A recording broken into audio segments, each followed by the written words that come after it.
बिस्मिल्लाहिर्रहमानिर्रहीम, अस्सलाम वालेकुम। एक ख़बर नज़र से गुजरी तो मैं हैरान हो गया। ख़बर ही हैरान कुन थी कि एक अहम शख्सियत, एक ज़िम्मेदार शख्सियत कह रही है कि जब गवादर मुकम्मल हो गया तो लोग दुबई और सिंगापुर को भूल जाएंगे। अब ये बात जब देखी गई तो कहा कि अच्छा, शख्सियत भी ज़िम्मेदार है तो थोड़ी तहकीक करते हैं कि क्या ये एक दीवाने का ख्वाब है या ऐसी बात की जा रही है कि या वाकई ये मुमकिन है। तो जनाब इसको जब देखा तो फिर नज़र गई BBC की एक तहकीकी रिपोर्ट पर, जो कि है कोलंबो सिटी के हवाले से, यानी कोलंबो पोर्ट सिटी के बारे में, जो कि श्रीलंका का एक नया शहर आबाद हो रहा है और वो भी चीन की मदद से। ये जदीद तरह का शहर है, पोर्ट है, और जिसकी खुदाई में ही समझे कई साल लग गए हैं और अब जाकर उस पर फिर काम तेज़ी से आगे बढ़ा है। इसके बारे में BBC एक्सपर्ट से बात करता है और वो क्या कहता है, क्योंकि इसी से अंदाज़ा हमें हो जाएगा कि फिर गवादर, जो कि यकीनन इससे बहुत बड़ा मंसूबा है कोलंबो पोर्ट सिटी से, तो फिर उसकी सूरत हाल क्या होगी। अब BBC क्या लिखता है, इसको टाइटल क्या देता है, उसमें वो कहता है कि जी क्या ये एक नया दुबई या एशिया में चीन की नई चौकी है। अब आप सोचिए कि दुबई की मिसालें क्यों दी जा रही हैं, जहां पर बहुत ज़्यादा तिजारत होती है, कि एक श्रीलंका जैसा मुल्क जिसकी आबादी भी कुछ ज़्यादा नहीं है, वसाइल भी कुछ ज़्यादा नहीं है, वो एक ऐसी पोर्ट सिटी बना रहा है या चीन की मदद से वो आगे बढ़ रही है कि जो दुबई का मुकाबला करेगी। तो जनाब ऐसा है, इसकी तस्वीर शेयर की जा रही हैं, किस तरह से बाकायदा रेत कंक्रीट बिल्कुल बनाकर एक, यानी जिस तरह मसनूई एक जजीरा होता है वो बनाया जा रहा है। कहा जा रहा है स्टेट ऑफ द आर्ट यहाँ पर बिल्डिंग्स होंगी, काम होगा, बहुत सी इमारत होंगी और यहाँ पर जनाब हर तरह की सहूलत दी जाएगी, डॉलर्स में यहाँ पर लेन देन होगा, बिल्कुल एक नया शहर आबाद होगा।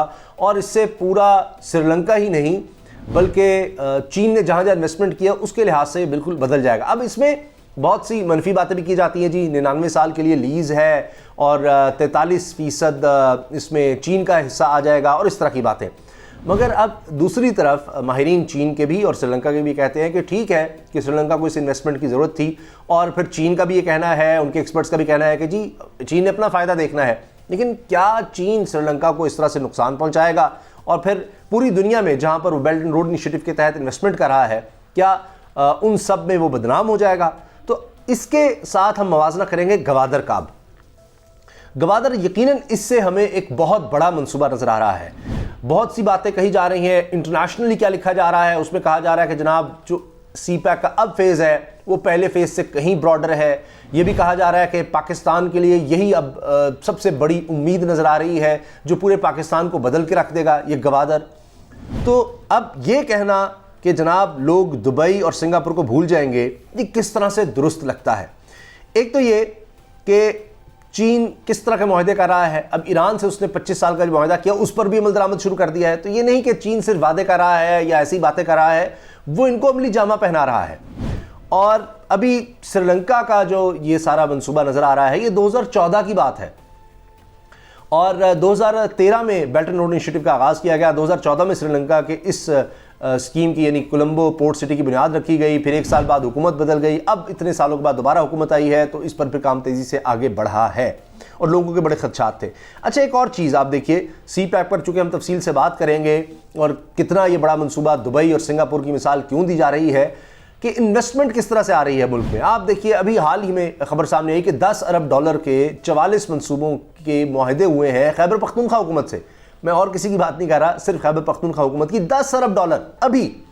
तो ये क्यों हो रहा है कि लोगों को नजर आ रहा है कि इंफ्रास्ट्रक्चर बिल्ड हो रहा है। CPEC में बेसिकली, या बेल्ट एंड रोड इनिशिएटिव में बेसिकली आपको नजर आता है रास्तों की तामीर, समुद्री रास्ते हों उसमें पोर्ट आ जाता है, सड़कें हों, रेलवे हो, ये सब कुछ। लेकिन पाकिस्तान में स्पेशल इकोनॉमिक जोन्स बनाए जा रहे हैं। 9 जोन्स हैं स्पेशल इकोनॉमिक जोन्स, जहां इंडस्ट्रियलाइजेशन की तरफ जाया जा रहा है।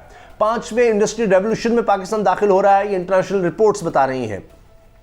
फिर आप देखिए कि अब माय PM इमरान खान ये ट्रेंड कर रहा है ट्विटर पर, तो उसमें बहुत सी चीज़ें शेयर की जा रही, कहीं की तकरीर, कहीं और बातें। तो उसमें एक चीज़ जो अब ताज़ा आई है वो ये है कि Pakistan exports had the fastest growth rate in South Asia.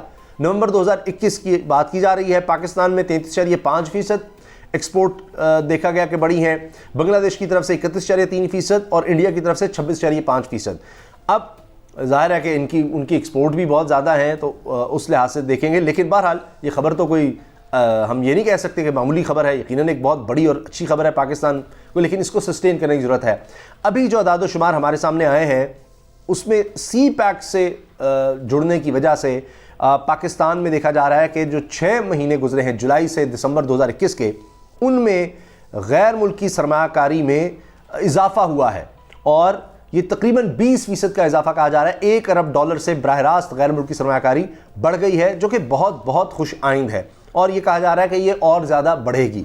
तो ये भी इसी वजह से कि सी पैक के थ्रू प्रोजेक्ट्स लग रहे हैं, इन्वेस्टमेंट के लिए लोगों को और ज़्यादा मराद गवर्नमेंट दे रही है। अच्छा, इसके साथ जनाब आप ये देखिए कि गैर मुल्की सरमाकारों को अब शहरियत का भी कहा जा रहा है कि जी आपको यहाँ रेजिडेंशियल फैसिलिटीज़ दी जाएंगी। यानी एक तो होता है ना कि नेशनलिटी दे दी जाए, ये उससे मिलती जुलती चीज़ है, वो भी इसीलिए। तो हर सूरत में गवर्नमेंट चाह रही है कि जनाब एक्सपोर्ट्स बढ़ें और उसमें सी पैक प्रोजेक्ट्स आगे बढ़ेंगे, इंडस्ट्री लगेगी तो ही, और मैन्युफैक्चरिंग हब का कहा जा रहा है। अब मैं आ जाता हूँ जो पहली बात मैंने अर्ज़ की थी आपसे कि वो जब खबर मेरी नज़र से गुजरी तो मैं इतना हैरान हुआ कि इस पर थोड़ी तहकीक करनी चाहिए, और उसमें फिर और चीज़ें मिलती चली गई, जिसमें था कि सी पैक अरे ऑफ होप फॉर पाकिस्तान, इसकी पूरी डिटेल मैंने पढ़ी। फिर Pakistan enters 5th industrial revolution, इसकी पूरी डिटेल मैंने देखी कि क्या है। सी पैक फेज़ 2 मच ब्रॉडर, ये ग्लोबल टाइम्स को इंटरव्यू दिया गया, उसमें इसकी सब चीज़ें शामिल की गई हैं। और ये सी पैक अरे of hope for Pakistan, the express Tribune ये लिखता है, ये AFP ये खबर दे रहा है, उसको भी यहाँ कोट किया जा रहा है। तो इन सब को जब पूरी तफसील से आप पढ़ें तो नज़र आता है कि पाकिस्तान की तारीख में इतनी ज़्यादा इंडस्ट्रियलाइजेशन पहले कभी नहीं हुई, पाकिस्तान की तारीख में नहीं हुई। गवादर नेचुरली ऐसा पोर्ट है कि जहाँ पर यानी शिप्स के लिए लंगर अंदाज होना बहुत ज़्यादा आसान है, जिसको डीप पोर्ट कहते हैं, यानी समुद्र की गहराई यहाँ पर ज़्यादा है। फिर ईरान से यहाँ पर अब बिजली भी ली जा रही है। जो एयरपोर्ट है, इंटरनेशनल एयरपोर्ट, उस पर बताया जा रहा है कि जी काम 25% शायद 26% तकरीबन मुकम्मल हो गया है। तो ये जब हो गया, इतनी ज़्यादा इन्वेस्टमेंट आएगी। आप देखिए कि मैंने जिस तरह आपको सिंगापुर की मिसाल दी है, जो कहा जा रहा है जी सिंगापुर होगा, दुबई होगा, तो हमें मुवाजना इसलिए करना है श्रीलंका कोलंबो पोर्ट सिटी से मुवाजना अगर गवादर का करेंगे तो गवादर से देखिए दुनिया की सबसे बड़ी आबादी चीन, वो अपनी इंपोर्ट एक्सपोर्ट किधर से कर रहा होगा? गवादर से कर रहा होगा। पाकिस्तान जाहिर है कि 22 करोड़ आबादी, बहुत बड़ी आबादी है। अफगानिस्तान वो भी शामिल, रूस एक बड़ी आलमी ताकत, वो भी इसके थ्रू कर रहा होगा यानी अपनी तिजारत। सेंट्रल एशियन स्टेट्स वो इससे जुड़ रही हैं। तो अगर आप देखेंगे तो बराह रास्त इतने ज़्यादा ममालिक का जुड़ने, क्योंकि दुबई अगर जाते हैं तो फिर वहाँ से शिपिंग का ही है, कार्गो का है, वो अलग चीज़ है। लेकिन यहाँ से तो बराह रास्त तेज़ तरीन लिंक या आप कहेंगे रेल का है या सड़क, तो वो तो इन सब सेंट्रल एशियन स्टेट, रशिया, इन सबको कौन जोड़ता है? गवादर। तो इसीलिए कहा जा रहा है कि खालिद मंसूर साहब जो बड़े बड़े प्रोजेक्ट्स का बड़ा तजर्बा रखते हैं, मामले खुसूसी हैं सी पैक के लिए, उन्होंने कहा है, बिजनेस कम्युनिटी के सामने कहा है कि जी जिस दिन ये मुकम्मल हो गया सी पैक मनसूबा, तो आप देखेंगे कि आप खुद मानेंगे कि दुनिया सारी भूल जाएगी कि जी लोग दुबई और सिंगापुर को भूल गए हैं, भूल जाएंगे, क्योंकि $25 अरब की सरमाकारी हो चुकी है। और ये गवादर में चीन की जानिब से $25 अरब की सरमाकारी हो चुकी है, मज़ीद सरमाकारी अभी की जाएगी और इसमें और ज़्यादा मनसूबे लाए जा रहे हैं। अच्छा, इसमें नॉन इंडस्ट्रियल जोन्स की बात है मुख्तलिफ, और हर सूबे में इंडस्ट्रियल जोन है। फिर ये है कि जी गवादर को सनती हब बनाया जाएगा। हम पाकिस्तान को मैन्युफैक्चरिंग हब बनाने जा रहे हैं, मैन्युफैक्चरिंग हब, कि यहाँ पर चीज़ें बनेंगी और एक्सपोर्ट होंगी। अभी तक सिर्फ चंद चीज़ें और मैं अर्ज़ कर देना चाहता हूँ आपसे, क्योंकि वीडियो फिर और ज़्यादा तवील हो जाएगी, कि 5300 मेगावाट बिजली सी पैक प्रोजेक्ट से थ्रू आ चुकी। अगले तकरीबन 6 से 9 माह बल्कि कहा जा रहा है कि उसमें मज़ीद कोई 3500 मेगावाट बिजली आ जाएगी। और आप देखिए कि ये तवानाई के प्रोजेक्ट्स जो हैं, ये है इंफ्रास्ट्रक्चर, और असल चीज़ इंडस्ट्रियलाइजेशन, वो जो है वो गेम चेंजर होगा।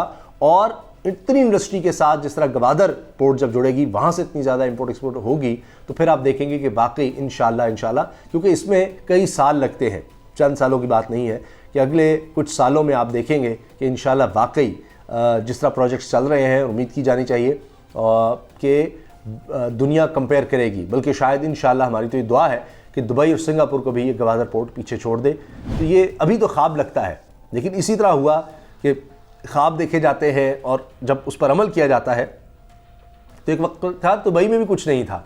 तो अब हम इस तरफ बढ़े हैं, तो इंशाल्लाह आने वाले वक्त में आप देखेंगे कि पाकिस्तान की गवादर पोर्ट का शुमार बिल्कुल इसी तरह से दुनिया की बेहतरीन बंदरगाहों में हो रहा होगा, बेहतरीन शहरों में हो रहा होगा, और पाकिस्तान किस तरह से तेज़ी से तरक्की की तरफ बढ़ रहा होगा। अल्लाह हाफ़िज़।